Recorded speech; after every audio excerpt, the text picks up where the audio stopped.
네, 안녕하십니까. 홍사원의 경제쇼. 저는 KBS 기자 홍사원입니다. 미국 연방준비제도가 2달 전인 지난 9월에 이 기준금리를 0.75%포인트로 크게 올렸을 당시에 당시 제롬 파월 연준 의장은 우리는 인플레이션을 극복해야 한다. 고통 없이 인플레이션을 잡을 방법이 있으면 좋겠지만 그런 방법은 없다. 이렇게 말했습니다. 내일 새벽 이제 미국의 기준금리 결정이 또다시 예정돼 있습니다. 전 세계 경제의 이목이 내일 미국이 이 기준금리를 얼마나 올릴지에 지금 집중되고 있습니다. 잠시 뒤 이 문제 자세히 분석해 보겠습니다. 자, 홍사원의 경제쇼 출발하겠습니다. 대한민국 경제 오디션 내가 경제스타 K. 여러분, 경제가 어려워서 힘드시죠? 그래서 준비했습니다. 대한민국 경제 오디션 내가 경제스타 K. 힘든 경제 상황을 이겨낸 감동 스토리, 우리 가정의 특별한 경제 교육법, 슬기로운 투자 아이디어, 경제와 관련된 이야기라면 모두 환영합니다. 총 상금 6천만 원을 준비했습니다. 자세한 내용은 홍사원의 경제쇼 홈페이지를 참고하세요. 이 프로그램은 당신의 투자의 끼를 춤추게 하는 새로운 투자 플랫폼 탱고픽에서 함께합니다. 제가 경제스타 K 12월 9일까지 사연 받고 있습니다. 사연은 홍사원의 경제쇼 홈페이지에 올려주시면 되고요. 자, 오늘 경제쇼 시작하겠습니다. 내일 새벽 이제 미국 기준금리 발표됩니다. 기준금리 얼마나 오를지 또 앞으로도 이게 계속 올라갈지 좀 자세히 알아보겠습니다. KBS 유튜브 박종훈의 경제한방 진행자 박종훈 KBS 경제전문기자 나오셨습니다. 안녕하세요. 네, 안녕하세요. 내일 새벽 3시에 발표됩니다. 미국에서. 네. 0.75%포인트 올라갈 것이다. 이번에도 그렇게 예상들 하고 있는데 어떻습니까? 네, 지금 0.75%포인트 올린다는 건 일단 시장의 컨센서스가 만들어졌거든요. 네. 그래서 만약에 그렇게 올리지 않고 다른 인상폭을 결정하게 되면 그 자체가 시장에 큰 영향을 미치기 때문에 제가 보기에는 일단은 시장의 기대대로 움직이지 않을까 이런 생각이 좀 드는데 근데 이번에 사실 핵심 중에 하나는 금리 인상 속도 조절론이 나온 부분, 이 부분이라고 저는 보여지거든요. 근데 사실은 갑자기 좀 이상하지 않습니까? 원래 파월 의장이 반드시 물가를 잡을 때까지 계속해서 끊임없이 금리를 높은 수준으로 유지할 것이고 이렇게 얘기를 했던 게 엊그제 같잖아요. 그런데 지금 갑자기 이 상황을 완전히 바꾸는 듯한 그런 말 바꾸는 현상이 좀 나타난 게 사실은 더 큰 문제라고 보여집니다. 너무 왔다 갔다 해요, 작년부터. 사실은 제가 여기 나왔을 때도 파월 의장을 이번에도 믿을 수 없을 것이다 이렇게 말씀을 드렸었는데 사실은 파월 의장이 이렇게 움직인 건 정치권의 힘도 아니었고 그리고 그렇다고 해서 또는 다른 눈치를 본 것보단 사실은 일본의 영향이 컸을 것이다라는 분석이 일본? 네. 갑자기 왜 일본이지? 이렇게 생각이 드실 거예요. 뜬금없는데 약간? 네. 최근에 엔화 움직임 보면 되게 특이한 점이 있습니다. 150엔을 돌파하자마자 갑자기 급전직하로 144엔으로 내려가고 이랬잖아요. 그러니까 엔화 가치가 폭락할 때마다 갑자기 튀어오르는 엔화 가치가 이 현상이 일어났어요. 그 얘기는 무슨 말이냐면 인위적으로 누군가가 시장에 지금 개입을 하고 있다는 뜻이거든요. 엔화 지금 일본 은행에서 달러 계속 지금 풀고 있다는 거잖아요. 그렇죠. 그 돈을 어디서 마련했을까요? 어떻게 했을까요? 국채 팔았구나. 그렇죠. 국채. 누구? 국채? 미국 국채. 자, 미국 국채를 지금 현재 가장 많이 들고 있는 게 누굽니까? 일본하고 중국 아니에요? 네. 원래는 중국이 1등이었는데 미국하고 중국의 사이가 갈라지기 시작하면서 점점 줄여가서 이제는 중국보다 미국이 중국보다 일본이 훨씬 더 많이 들고 있거든요. 그런데 만약에 중국은 지금 끊임없이 팔고 있는 상황에서 일본마저 판다면 어떻게 될까요? 국채가 가격이 무슨 값이 되겠구나. 그렇죠. 그래서 지금 양적 긴축을 하니까 그동안 연준에서는 그래도 계속해서 국채를 사들이던 분위기인데 이제 연준도 국채를 팔거나 이제는 더 살 수 없는 그런 상황에서 일본마저 국채를 팔면 어떤 일이 생기냐? 바로 10월에 일어났던 일인데 갑자기 국채 금리가 튀어오른 현상들. 그때 발작이라고 했죠. 그 발작들이 단순하게 트러스 전 총리 때문에 일어난 게 아니고요. 제가 보기에는 일본이 국채를 팔고 있는 것 같고 여기에 대해서 옐런이 힌트를 줬습니다. 옐런 미국 재무부 장관이 뭐라 그랬냐. 24일 날 뉴욕시에서 열린 행사에 참석을 해서 미국 국채 시장 유동성 촉진을 위해서 여러 가지 방안을 모색하고 있다. 그 얘기는 왜 모색을 하겠습니까? 그동안은 미국 국채 시장에서 자금이 부족한 적이 없었거든요. 그렇죠. 가장 안전한 자산이니까. 네, 그렇죠. 근데 미국 시장마저 흔들리는 그런 현상이 나타난 것처럼 갑자기 옐런이 얘기 시작했거든요. 자, 그리고 나서 갑자기 너도 나도 한마디씩 합니다. 예. 이번 블랙아웃 기간 직전에 FOMC에 참가해서 표를 던져야 될 사람들이 뭔가 이제 피봇이 일어날 것처럼 야 이제 금리 인상 속도를 좀 조절해야 되는 거 아니야? 이런 말들이 나오거든요. 블랙아웃 기간이라는 건 네. 그러니까 더 이상 말하지 마라. 네, 금리 인상 결정될 때까지 그 기간인 걸 말하는 거죠. 네. 그게 갑자기 나타난 게 네. 이제 일본에 의해서가 아니냐라는 건데요. 국채 시장이 흔들리니까 미국 국채 시장이 네. 그럴 가능성이 있겠네요. 네. 근데 예. 제가 오늘 나무와 숲을 말씀드리려고 하는데 예. 여기까지는 계속 나무입니다. 예. 사실은 진짜 큰 숲이 예. 그러니까 이 대한민국뿐만 아니라 전 세계 경제를 흔들 만큼 아주 거대한 돈의 흐름이 지금 30년짜리가 변하고 있거든요. 거기까지 오늘 다 말씀을 드리려고 합니다. 뭐 흥미진진한데 그러면은 내일 미국 기준금리는 일단 0.75% 포인트는 이번에는 말한 거니까는 그걸 갖다 다시 또 바꿔버리면 더 큰 온라인 하니까 그건 갈 거라 이거죠. 네, 갈 가능성이 높죠. 12월에 또 한 번 있잖아요. 네. 거기서는 그럼 변동이 좀 큰 변동이 있을 수도 있겠네요.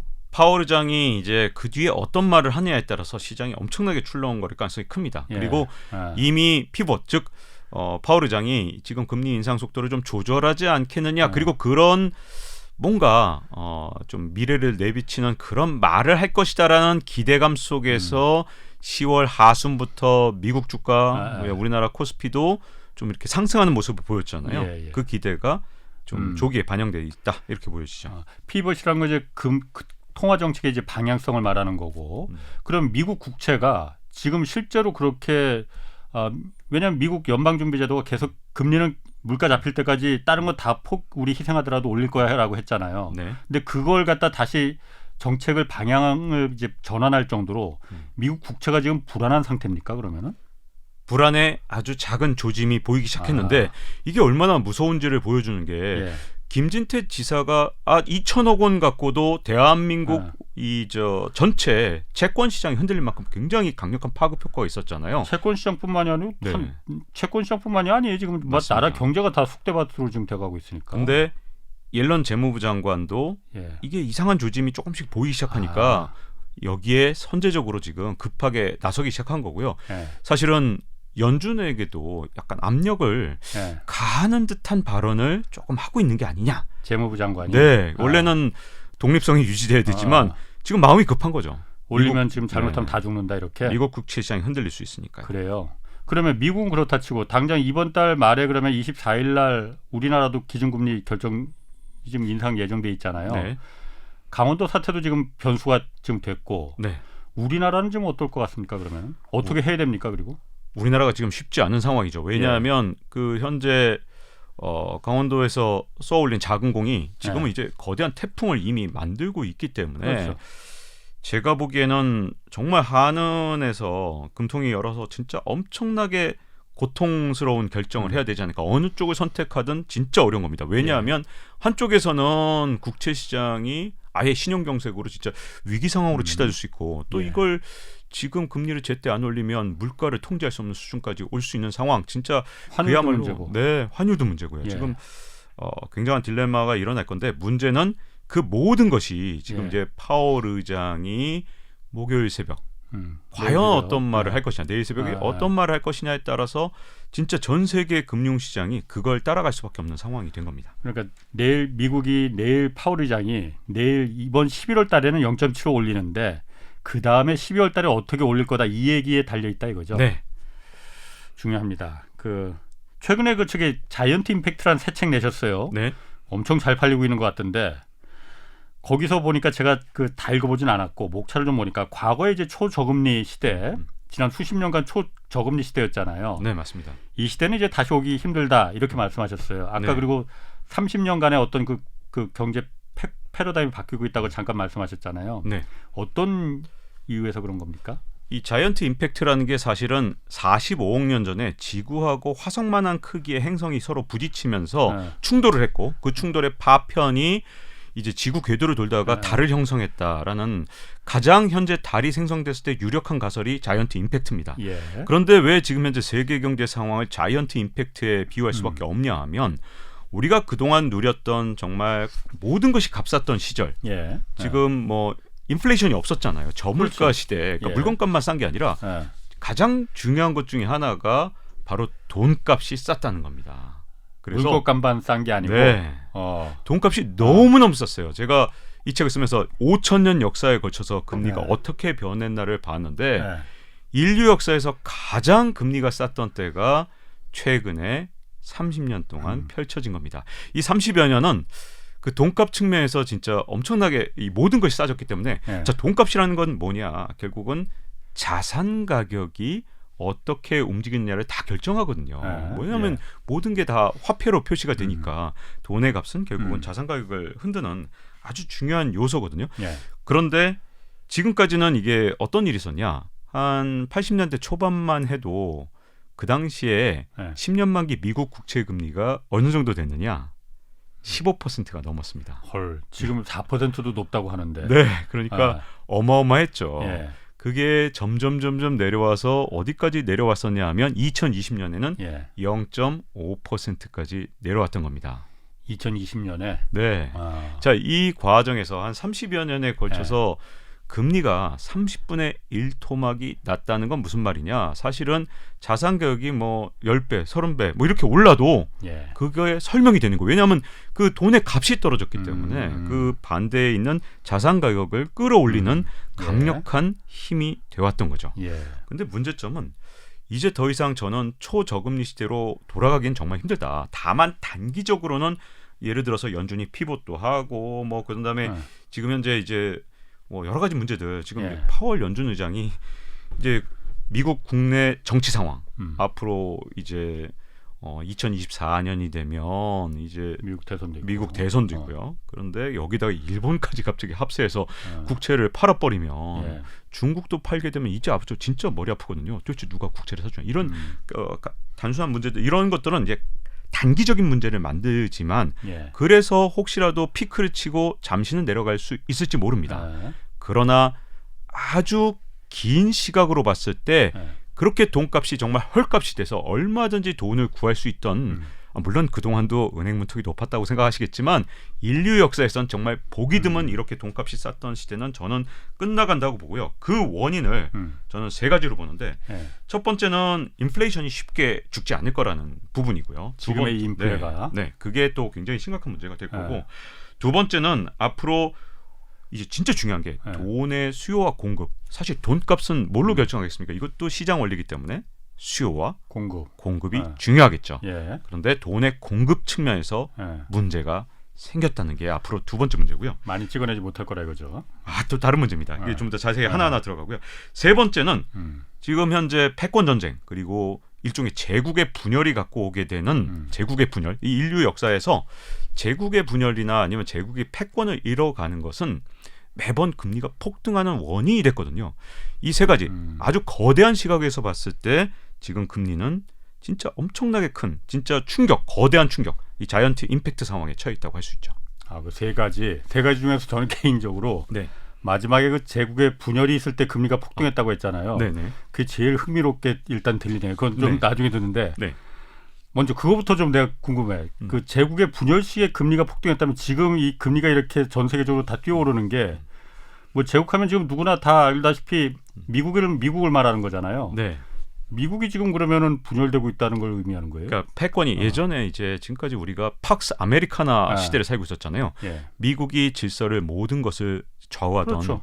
그런 시대였습니다. 정치와 경제, 사회 모든 질서를 다 좌우했죠. 그렇죠. 그 시대가 됐지. 네. 그런데 이제 어떤 문제가 생기냐면 제국이 이제 일종의 과거 인류 역사를 하다 보니까 제가 할 수 없이 이제 제국이란 표현을 썼는데 이제 이런 역사를 한번 봐야 되는데요. 지금 잘 보면 증권사 다니시는 분들은 저금리가 영원히 계속될 것처럼 얘기하고 또 그리고 지금 일시적으로 튀어올랐잖아. 이거 좀 있으면 다시 또 내려갈 거야. 이렇게 단순하게 보시는 경우가 되게 많아요. 왜냐하면 보통 이분들이 설명하는 방식이 원래 실질 금리는 항상 경제 성장률을 따라간다. 근데 앞으로 경제 성장 못 하거든 전 세계적으로. 예, 그러니까 실질 금리는 계속 낮아질 거야라고 예. 했고 사실 2020년, 21년에 0.5%까지 가니까 10년 만기 국채 금리가 이제 곧 마이너스 간다. 미국 금리도.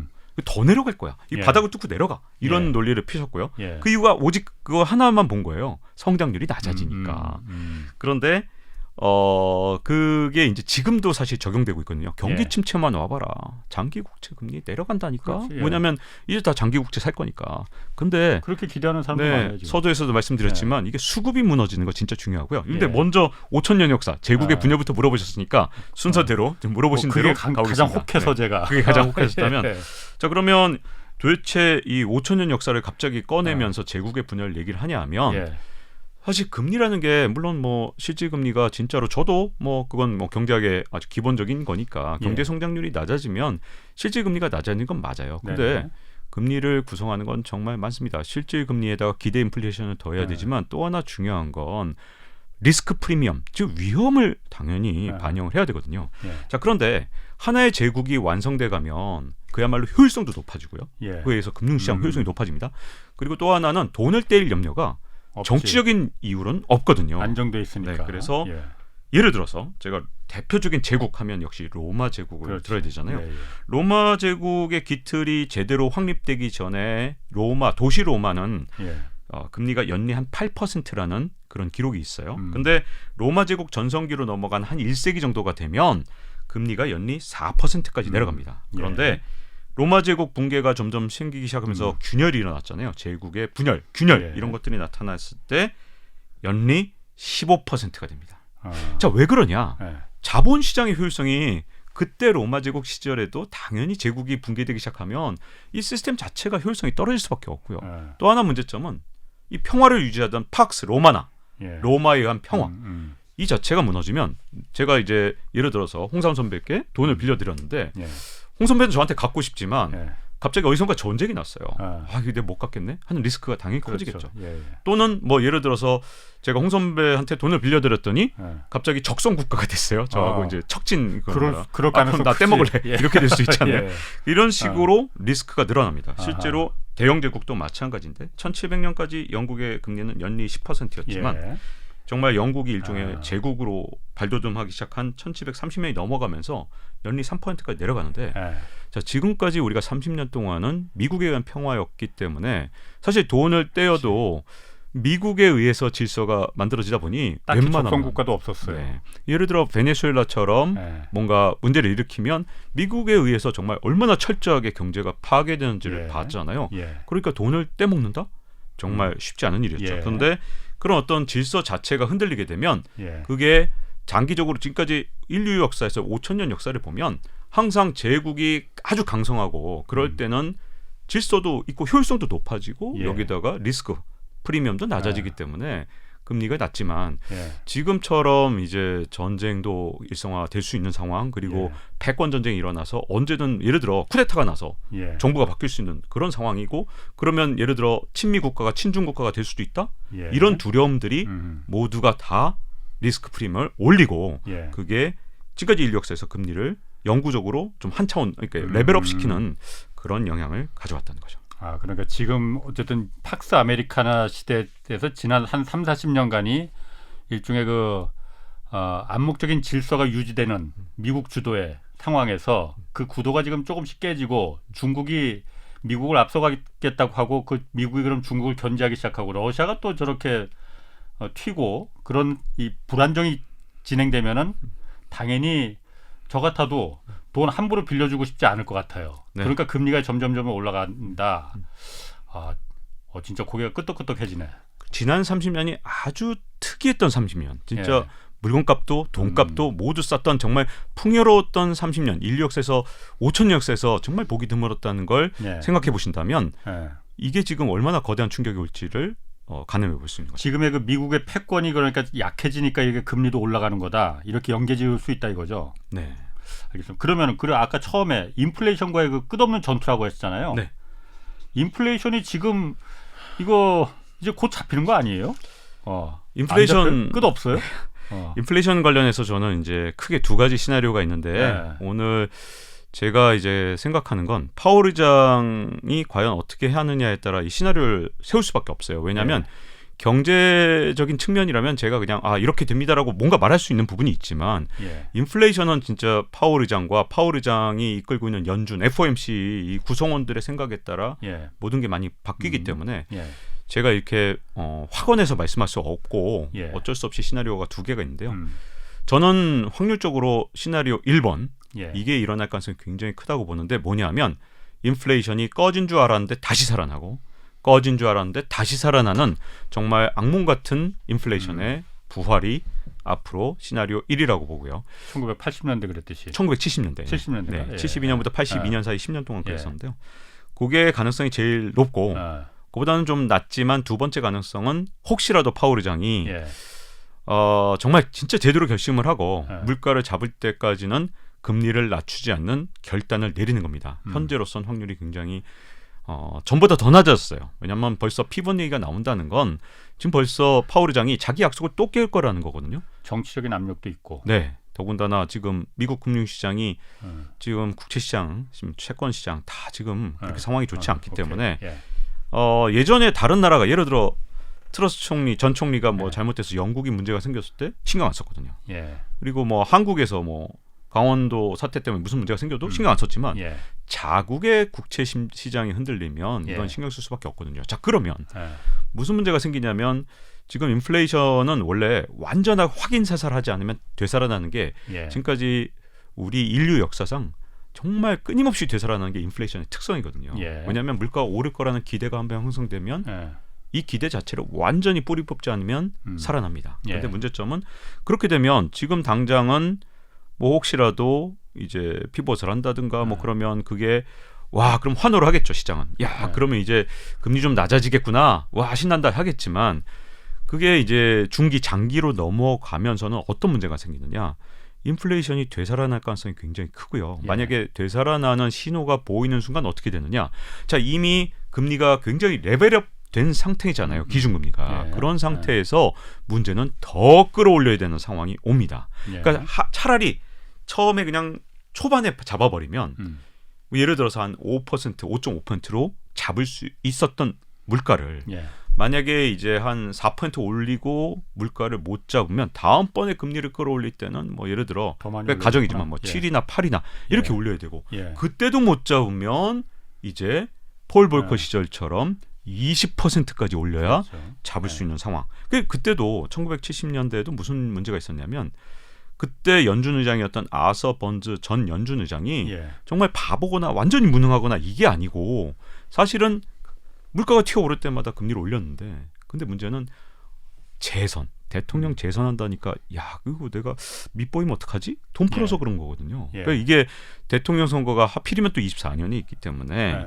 지금으로서 만약에 이런 식으로 완벽하게 물가를 잡지 못한다면 오히려 기준금리조차도 잠깐의 행복과 나중에 더 큰 불행, 즉 조삼모사 같은 현상이 일어날 수 있기 때문에 제가 보기에는 인플레이션을 진짜 완벽하게 잡지 못한다 그러면 오히려 더 큰 문제다라고 보는 거죠. 그러면 제가 아까 처음 미국 국채 지금 흔들린다 그 얘기할 때부터 계속 머리에 궁금한 게 의문점이 남았었던 게 지금 미국 국채가 흔들리는 걸 놔두면 안 되니까는 금리 인상을 갖다 이쯤에서 속도를 조절해야 된다. 이 얘기가 지금 정치권에서도 나오고 연방준비제도에서도 생각을 한다는 거잖아요. 네, 맞습니다. 방향을 결정한다는 거잖아요.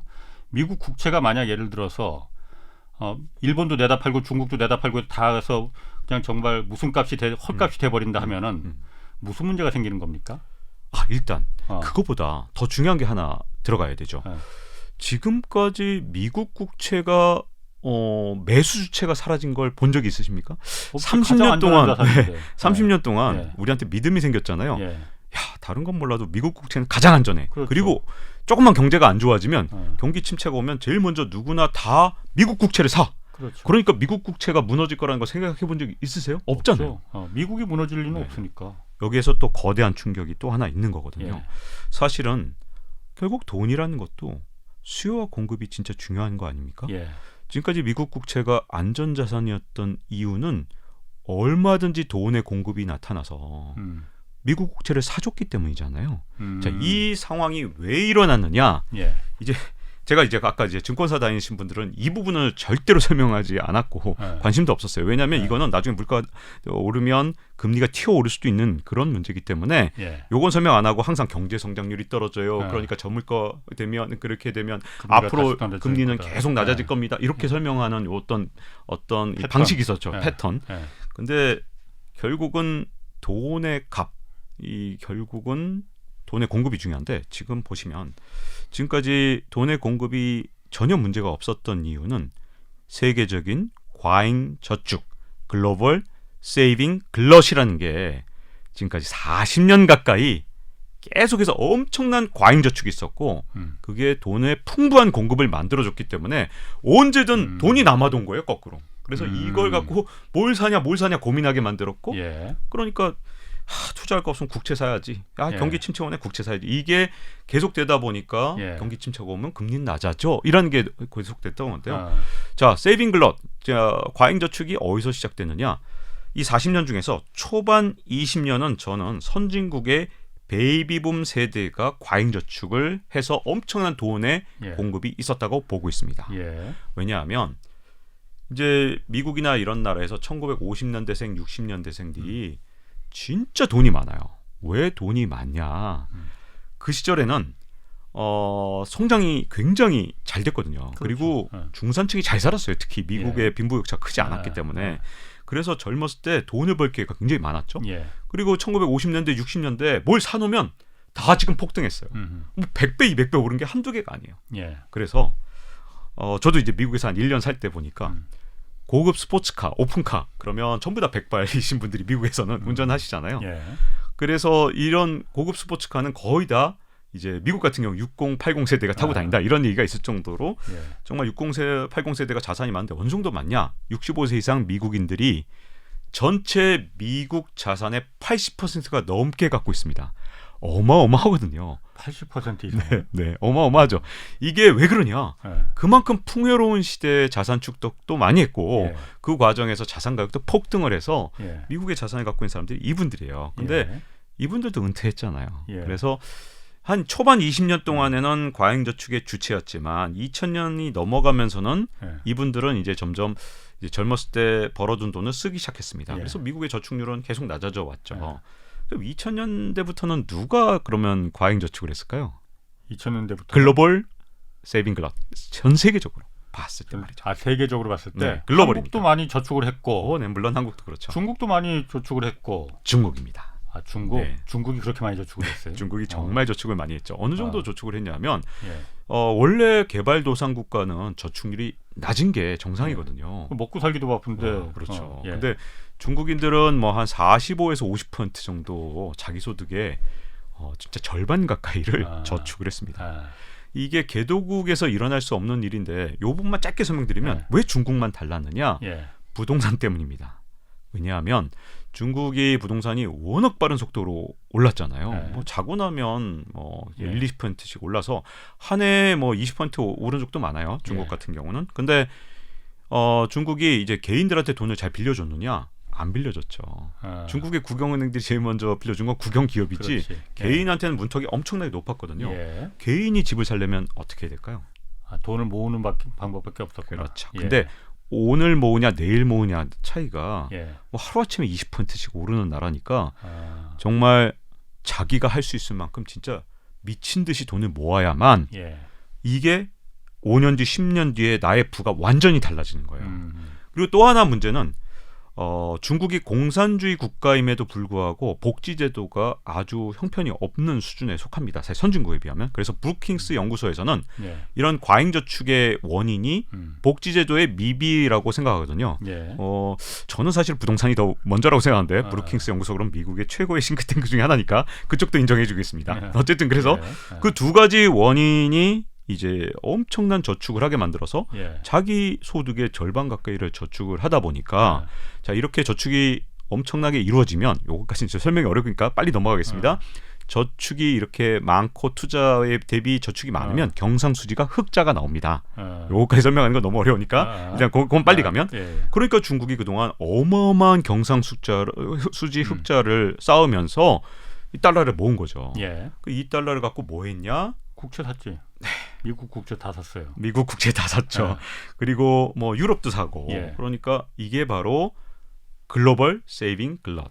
이게 2000년부터 2020년까지는 미국이 그러니까 있죠. 중앙은행이 암만 돈을 찍어내도 세계 어디선가는 그 과잉 저축으로 네. 미국의 국채를 충분히 살 수요가 충분한 탄탄하다. 네, 그걸 맞습니다. 믿었기 때문에 믿고 막 찍었다 이거죠. 네. 그래서 돈을 막 공급했다. 네. 그래서 오늘날의 이 상황이 됐다. 네.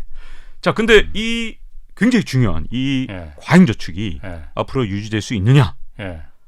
어렵습니다. 왜냐하면 이제 아무리 중국이 저축을 많이 해도 이제 예. 추가적으로 하는 수 있는 부분이 없거든요. 추가적으로 더 늘어난 부분이 없고 여기도 고령화가 시작됐기 때문에 예. 앞으로 저축률은 떨어질 겁니다. 고령화가 예. 시작된 나라에서 저축률이 올라가는 경우는 굉장히 어려운 상황이죠. 예. 그래서 지금 잠깐 코로나19 때문에 사람들이 불안해지니까 중국 사람들이 약간 저축률이 다시 올라가긴 했는데 예. 원래 이 문제점은 언제부터 생겼냐? 2010년부터 저축률이 떨어지기 시작했어요. 예. 그러다가 반짝 19년, 20년에 살짝 올라갔는데 예. 저는 장기적으로 계속 떨어질 거라고 보고 이미 국제기구에서 이제 중국이 천문학적인 경상수지 흑자를 보던 시대는 끝났다. 2020년대 언젠가는 적자로 돌아선다. 예. 이미 다 연구 보고서가 나와 있습니다. 자, 그러면 이제 더 이상 저축을 과잉으로 해줄 주체가 이제 선진국의 베이비붐 세대는 이제 은퇴해서 돈을 써야 되는 상황이니까 없죠. 예. 중국 없죠. 예. 그다음에 그나마 좀 해줬던 게 동구권이었는데 동구권도 없죠. 그러니까 잠깐 동구권 중국이랑 같이 해줬어요. 예. 동아시아 없죠 이제. 예. 동아시아 다 고령화돼서. 그런 상황이다 보니까 자 2008년이나 아니면 이미 증상이 나타났는데 예. 2020년에 기준금리를 내렸어요. 기준금리는 사실은 초단기 금리입니다. 오버나잇 하루짜리. 근데 예. 기준금리를 아무리 내려도 예전만큼 장기금리가 안 내려갔죠. 그래서 뭘 한 겁니까? 양적 완화한 거죠. 자, 매수 주체가 없으니까 국채를 사줄 뚜렷한 중국이든 아니, 베이비붐 세대든 뭐 남는 돈이 옛날엔 있었는데 예. 이게 점점 줄어들다 보니 연방준비제도가 그냥 다 네. 샀다 이거죠. 그렇죠. 대신. 2008년보다 2020년에 훨씬 더 큰 금액으로 국채를 다 사들인 게 양적 완화. 그래갖고 자 지금까지 그러면 주체가 바뀌어간 거죠. 아. 이제는 과잉 저축을 해주는 데가 없으니까 그 과잉 저축 역할을 누가 해줬냐? 연준이 해준 거죠. 그랬더니 부작용이 뭐가 났습니까? 인플레이션이 일어난 거죠. 아, 지금 정리를 해보면 재밌네. 그 정리를 해보면은 네. 처음 들어보셨을 거예요. 왜냐하면 예. 제가 처음 얘기하는 거니까요. 예. 지금 한 3, 40년 동안은 미국이 암만 그 돈을 찍어도 그게 다 중국에서 사주고 과잉 저축으로 네. 돈이 충분히 그 노동을 통한 그 소득이 있었으니까 네. 중국이 사주고 일본이 사주고 동구권이 사주고 한국이 사주고 해줬는데 저축이 이제 그 줄어들고 성장이 어느 정도 경제가 안정되다 보니까는 성장률이 정체되고 그러면은 미국 국채를 사줄 만한 여력이 안 생기니까 네. 미국이 돈을 계속 필요하고 그러니까 국채가 팔지는 않고 그럼 대신 미국이 찍어서 미국이 사주는 네. 국채를 그게 마지막 단계까지 간 거죠. 그걸 경제 상황에서 뭐라 그러냐면 엔드 게임. 예. 어벤져스 엔드 게임에 그 영화 제목에 엔드 게임이 있었잖아요. 예, 예. 이 엔드 게임이 뭐냐 하면 정확하게는 이게 사실은 오역 논란도 있었는데 진짜 제대로 번역을 하면 사실 체스 게임을 생각하셔야 되는데 예. 체스를 둘 때 서로 상대편 장기말을 다 잡아서 이 둘 수가 별로 없는 상황. 예. 그야말로 남은 수단이 별로 없을 때 이걸 엔드 게임 상황이라고 하거든요. 예. 체스 용어로. 근데 지금 현재 상황이 마지막까지 몰린 겁니다. 이제는 더 이상 국채를 사줄 뚜렷한 주체가 없다 보니까 그래서 이제 엔드게임 상태에서 이제 연준이 사주던 게 마지막 힘이었는데 연준이 이제는 물가가 너무 치솟아 오르니까 양적 긴축을 하면서 거꾸로 팔아버리고 있지. 예. 미국 국채를. 그러니까 이제 누가 뚜렷하게 지금 국채를 계속 사줄 수 있느냐 예. 이런 문제가 생기면서 자꾸만 텐트럼 발작이 일어나는 거죠. 근데 이제 올라간다 이거지. 발작이 예. 먼저 영국하고 한국에서 일어났고 예. 그 다음에 중심지인 미국까지 일어나니까 아 이거 금리 계속 올리다가 이거 미국도 흔들리면 어떡하지? 단계가 여기까지 온 겁니다. 지금 상황이. 근데 문제점은 이게 단기적인 상황으로 저는 끝난다고 보는 게 아니라 예. 지난 30년 동안에 이 돈값이 정말 헐값이 돼서 누구나 다 이렇게 쉽게 옛날에 가게가 돈을 빌려서 막 부동산 사던 거 예. 우리 인류 역사에서 쉽게 5천년 역사에서 보기 힘든 상황이었거든요. 예. 이 특수한 상황에 어떤 그 근본적인 진짜 변화가 일어나는 진짜 큰 충격이 지금 시작되고 있는 거죠. 아, 그러니까 미국이 여태까지 외국에 그 국채를 팔던 걸 이제 내가 발행해서 내가 돈 풀어서 내가 사는 그 말이 좀 이상하긴 한데 어쨌든 네. 그 상황이 됐는데 그것까지도 지금 막 엔드 게임에 몰렸다 이거죠. 네. 그럼 또 한 가지 그 이상합니다. 연방준비제도 그래서 아까 양적 완화 반대로 지금 양적 긴축이라는 걸 하잖아요. 네. 그러니까 여태까지는 미국 행정부가 그 정부가 찍어낸 국채를 연방준비제도가 다 돈 주고 달러 주고 사줬는데 이제는 갖고 있던 국채를 돈 받고 다시 시장에 팔아버리는 거잖아요. 그럼 미국 국채 가격은 더 무너질 것 같은데 그러면은 그럼 그거라도 좀 줄여야 되는 거 아니에요? 이 금리를 그 조절하는 것보다? 그렇죠. 그래서 지금 이제 굉장히 어려운 상황인 거죠. 예. 지금 물가를 잡으려면 예. 시중에 풀린 돈을 회수해도 모자른 판에 예. 지금 그렇게 회수를 하려고 지금 예. 양적 긴축을 했더니 그때마다 지금 현재 발작이 일어나면 예. 자 그러면 이제 앞으로 어떤 상황이 오겠느냐. 예. 이제 지금까지 미국은 진짜 겁날 거 없이 계속해서 금리 끌어올리고 양적 긴축하면서 세계적으로 지금 사실은 신용 경색을 일으킬 정도로 진짜 완전히 몰아붙이고 있었잖아요. 예. 그런데 이제 앞으로는 이제 양쪽의 딜레마에 빠진 거죠. 야, 이거 잘못해서 긴축 일어나서 다 망하면 끝장이니까 긴축 속도를 좀 늦춰야겠는데? 예. 그리고 금리 인상 속도도 늦추고 혹시라도 낮춰야 되는 그런 상황까지 오게 되면 예. 무슨 문제가 다시 또 생기느냐? 인플레이션이 살아나는 거죠. 자, 그럼 다시 돌아가면 예. 제가 그래서 인플레이션이 그러게. 쉽게 못 잡는다라고 얘기를 드렸잖아요. 그래서 이게, 자이언트 네. 임팩트네요. 네. 아. 지금까지 우리가 30년 동안은 뭐였냐면 물가 걱정도 없고 금리 걱정도 없었다. 예. 그게 진짜 특수한 상황이었다고 말씀드렸잖아요. 예. 원래는 둘 중에 하나를 걱정해야 되는 상황인데 예. 이게 30년 동안 너무너무 행복하게 누리던 것들 중에 이제는 둘 중에 하나를 선택해야 되는 상황까지 예. 몰리게 된 거죠. 아. 이게 저는 이제 앞으로 금융시장에서 가장 큰 화두가 될 것이다. 결국은 뭘 선택하느냐에 따라서 예. 앞으로 세계 경제의 향방이 아주 크게 바뀔 거기 때문에 지금 근본적인 변화를 앞두고 있는 상황이고요. 자, 그렇게 되면 예. 자, 우리 그 다음 단계를 또 생각해 볼 수가 있어요. 예. 이렇게 국채 시장이 흔들리게 되면 이제 무슨 문제가 생길까요? 각국의 정부가 재정 적자를 보는 게 과연 현명한 짓인가? 예를 들어 감세 정책. 예전에 감세 정책이 예. 예를 들어서 영국에서 감세 정책 옛날에도 했었잖아요. 그렇죠. 예. 근데 그때는 문제가 없었는데 대처 때는 그 네. 상황이 달랐었지 그때는 지금하고는. 그렇죠. 예. 뭐가 달랐냐? 이렇게 거대한 변화가 시작된 다음에 트러스 전 총리가 감세한다니까 이게 무너진 것처럼 예. 우리나라도 이제 지금 감세를 해놓은 상태고 앞으로도 예. 이제 뭐 국회 통과를 하거나 뭐 이런 것들이 있잖아요. 근데 예. 감세 정책이 아주 위험할 수가 있어요. 이게 예. 지금 제가 보기엔 이게 첫 번째로 감세 정책을 그대로 진짜 추진할 것인지 이거 예. 지금 내년에 세수가 어떻게 될지 진짜 되게 두려운 상태거든요. 예. 왜냐하면 저번에도 한번 말씀드렸지만 예. 세수라는 거 후행 변수란 말이죠. 그렇지, 예. 우리가 작년에 번 돈으로 올해 세금을 내는 거잖아요. 그렇죠. 예. 그러니까 올해 경제가 안 좋으면 내년에 세수가 엄청나게 줄어들 수 있고 예. 내후년에는 제가 보기엔 미국 경기 침체 오니까 음. 내년에 우리나라 경제 훨씬 안 좋을 거고 내후년 세수는 훨씬 줄 건데 그렇죠. 만약에 우리 정부가 예. 국채를 더 발행해야 되는 상황이 오면 어떻게 될까요? 진짜 심각한 문제를 만들 수 있는 거죠. 그러면 이제 어떻게 해야 될지 한국은행도 진짜 되게 힘들 거예요. 도대체 이거 어떻게 해야 되나 고민이 될 건데 여기에 진짜 심각한 문제가 바로 한전입니다. 한전. 네, 한전이 왜 문제일까요? 간단합니다. 뭐냐면 한전이 지금 사실은 전기요금이 다른 나라는 지금 뭐 유럽 같은 경우는 전기요금 막 2배, 3배 올렸잖아요. 예. 근데 우리는 전기요금을 그렇게 안 올렸습니다. 예. 이게 약간 인기 영합적인 측면이 저는 있다고 보고요. 인기 영합적인 측면으로 지금 당장은 전기요금을 안 올려서 뭐 사실은 이제 다른 나라, 이제 유럽 같은 경우는 막 시위 나고 난리가 났잖아요. 네. 그냥 프랑스는 뭐 그냥 도로 점거하고 난리가 났는데 그 이유가 전기요금을 사실은 에너지 가격이 오른 만큼 올렸기 때문인데 우리는 이 전기요금을 안 올리면서 무슨 문제가 발생했냐면 이 한전에서 어마어마한 천문학적인 적자를 보고 있습니다. 저는 네. 지금 우리나라 물가가 지금 낮은 것처럼 착시 현상을 일으킨 게 다 한전 덕분이다. 대신 또 나쁘게 말하면 한전 때문이다라고 얘기를 하는데 자 한전에서 지금 전기요금을 안 올리니까 물론 많이 올렸지만 이 다른 나라보단 적게 올렸다는 겁니다. 물론 한전이 예. 많이 올렸죠. 예. 근데 지금 다른 나라 2배, 3배 올리는 상황이니까 1-20%는 지금 많이 올린 게 아니거든요. 다른 나라에 비하면.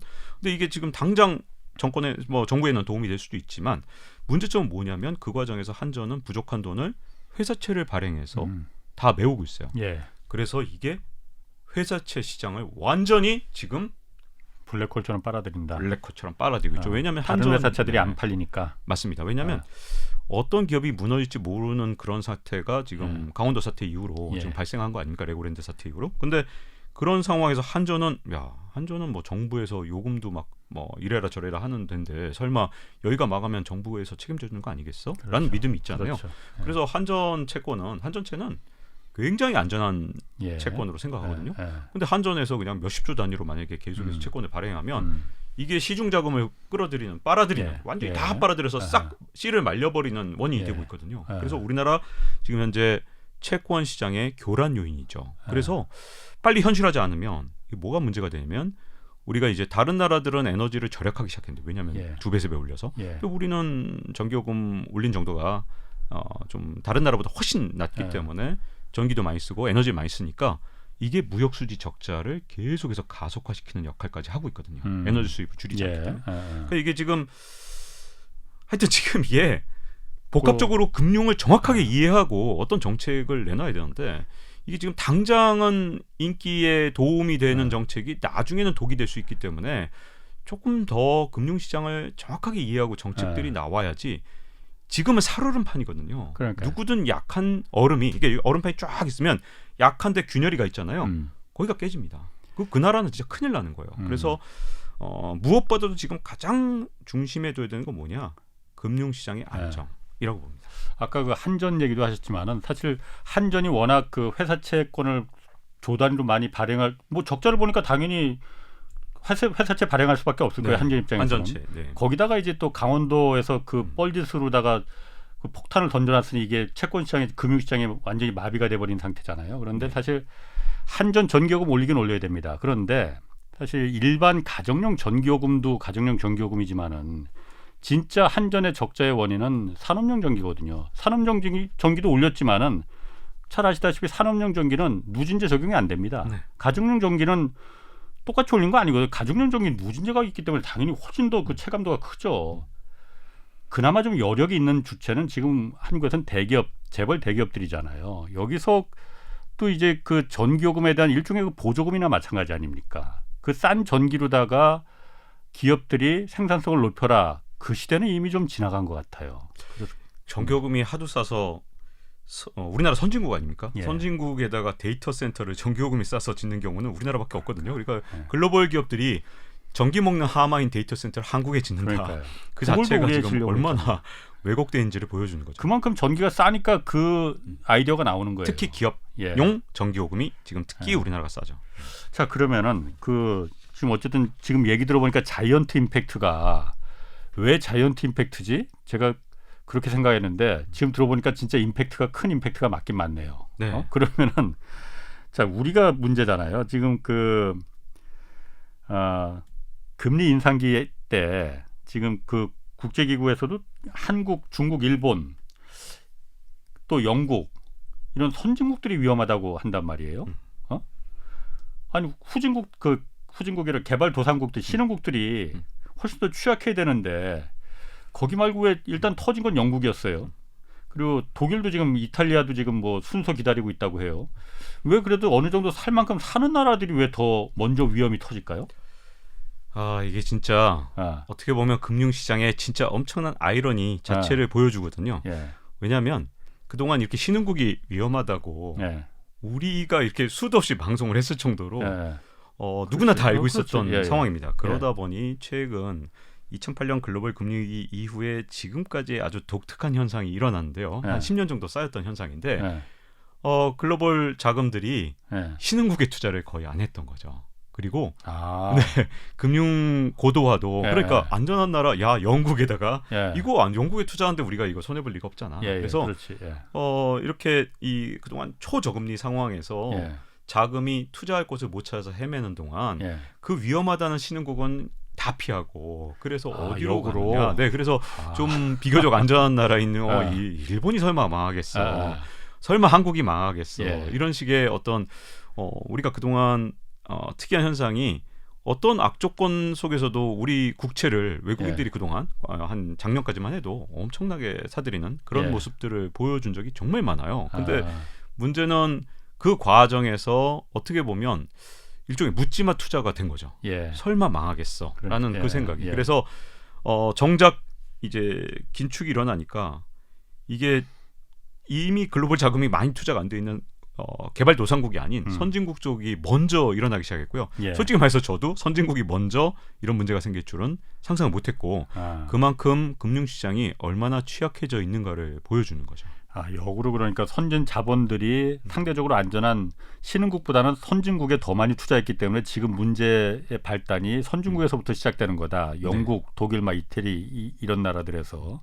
자, 그러면 아시아권에서는 한국, 중국, 일본 세 나라 다 간당간당 합니다. 어디가 가장 위험하다고 좀 보십니까? 전 개인적으로 일단 이번에는 진짜 의외로 예. 일본이 상당히 위험하다고 봅니다. 그러니까 물론 이 말씀을 드리면 예. 아마 댓글로도 일본 걱정하냐, 무슨 선진국을 걱정하냐, 거기는 글로벌 톱 세 번째 국가로서 진짜 뭐 선진국이다 이렇게 예. 생각하시는 분도 많은데 아까 말씀드린 대로 바로 이런 문제입니다. 그동안은 선진국이 안전하다는 생각 때문에 예. 진짜로 투자를 할 때 고민을 별로 안 한 거예요. 이게 문제가 생기겠냐라고 예. 생각을 했기 때문에 예. 의외로 일본이 지금 굉장히 어려운 상황에 처해 있다고 보여지고요. 한국과 중국은 저는 굉장히 비슷한 수준이라고 봅니다. 특히 이런 상황에선 근데 우열을 가리기가 좀 힘든 점은 뭐냐면 예. 어떤 나라든 정치권이 조금만 삐끗하면 예. 그 나라가 먼저 날아가지. 이게 지금 예. 누가 더 위험하냐 아니냐보다 사실은 정치권의 예. 정책 향방이 더 중요하다고 저는 보고 있고요. 음. 일본에 대해서 이제 조금 더 말씀드리면 일본처럼 진짜 한때 세계 글로벌 1위 국가를 꿈꿨던 경제적으로는 예. 그런 나라가 왜 지금은 이렇게 취약해졌느냐. 사실은 그동안 일본의 국가 부채가 지금까지 문제가 없었거든요. 왜냐하면 그동안 인플레이션 걱정도 없었고 그렇죠. 이렇게 전 세계적으로 돈이 막 넘쳐나던 과잉저축으로 넘쳐나던 그런 시대에는 일본 혼자서 진짜 마이너스 0.1% 기준금리를 해도 예. 뭐 그래도 큰 문제가 없었던 거죠. 그런 상황에서 이 일본은 정말 어마어마한 국가 부채를 쌓아놨고 그러다 보니까 전체 예산의 한 4분의 1 가까이를 이 원리금을 갚는 데 지금 현재 쓰는 상황이 됐단 말이죠. 이런 상황에서 금리가 조금만 튀어오른다. 그러면 제가 보기에는 제 아무리 일본이라도 정말 쉽게 이 금융시장을 컨트롤하기가 정말 쉽지 않은 상황, 예. 그 상황이 됐다고 보여지거든요. 예. 자, 그런데 문제점은 뭐냐? 인플레이션이 없었을 때는 진짜 문제가 없지만 자, 일본이 지금 문제가 뭐냐면 기업 물가 지수가 지난달에 이제 9.5%까지 오른 겁니다.